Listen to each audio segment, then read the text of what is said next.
বিসমিল্লাহির রহমানির রহিম। সংগ্রামী সকল ফেসবুক ভাই বোন বন্ধু, বাংলাদেশের বাইরে এই ভিডিওটি যারা দেখবেন, আমার পক্ষ থেকে জানাই সংগ্রামী সালাম, আসসালামু আলাইকুম। গতকালকে এই অনাকাঙ্ক্ষিত ঘটনা যারাই ঘটিয়েছে তারা আসলেই মানুষের ভিতরে পড়ে না।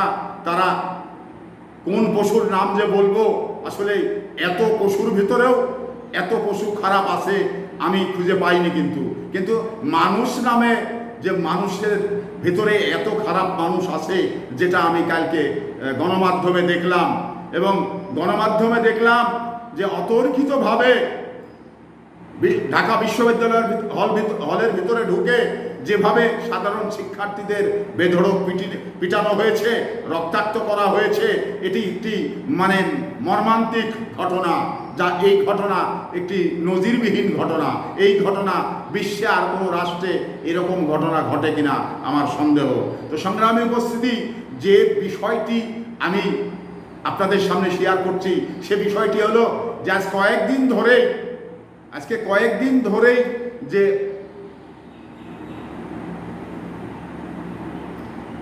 আপনারা গণমাধ্যমে দেখছেন যে এই সাধারণ শিক্ষার্থীরা আন্দোলন করছে, কোটাবাদ এবং মেধার ভিত্তিতে চাকরি হোক, এই দাবিতে তারা আন্দোলন করছে। কিন্তু এই দাবিটা, এই আন্দোলনটা দাবানোর জন্যে সরকারের যে হাতে ঘা লেগে গেছে, যার বহিঃপ্রকাশ ঘটেছে কালকে।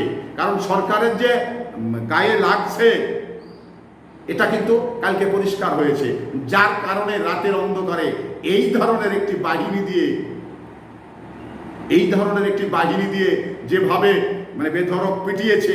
এখন এই বিষয়টা নিয়ে কারা পিটালো, কিভাবে পিটালো, এই কথা যদি বিশ্লেষণ করতে যাই, তাহলে তো সরকার পক্ষ, পুলিশ পক্ষ বলবে যে দুর্বৃত্ত। কারণ এখানে ভিডিও ফুটেজ থাকলেও ভিডিও ফুটেজ মুছে দিয়ে বলবে এটা দুর্বৃত্ত। কিন্তু আসলেই যে এই বিষয়টি কারা ঘটালো, কিভাবে ঘটালো, কেন ঘটানো হলো, এটা তো আমরা সবাই জানি। কিন্তু জানার পরেও যেখানে সাধারণ জনগণের কাছে প্রমাণের কোনো জিনিস নেই, কিন্তু প্রমাণ করার কোনো সুযোগ নেই, তো সেই জায়গা থেকে পুলিশ প্রশাসন বলবে এটা দুর্বৃত্ত, এটা ছাত্রলীগের নাম হবে না। কিন্তু তো এই অবস্থায় আসলে একটি অনাকাঙ্ক্ষিত ঘটনা, এটা একটা সভ্য দেশের জন্য এটাই এইরকম একটি অশুভ কর্মকাণ্ড, এটা কিন্তু জাতি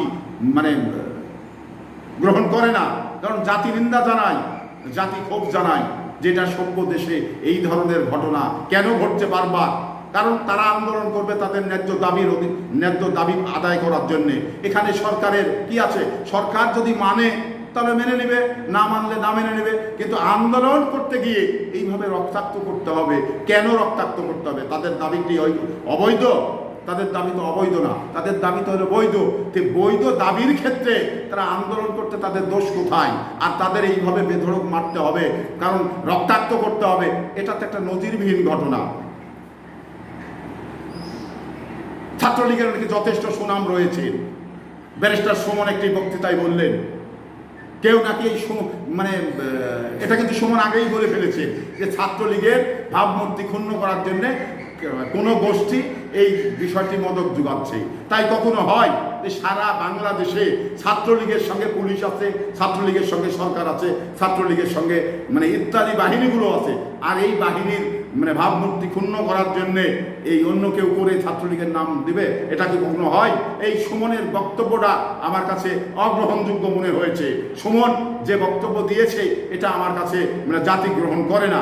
কারণ সুমন বলছিল যে ব্যারিস্টার সুমন বলছিল যে আমিও একসময় ছাত্রলীগের কমিটিতে ছিলাম, তাই সুমনের দ্বারা এই কথাটি বলা সম্ভব।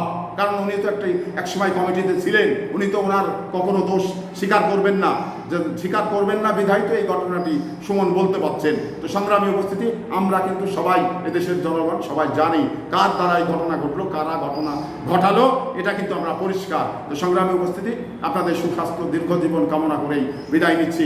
আসসালামু আলাইকুম ওয়া রাহমাতুল্লাহ।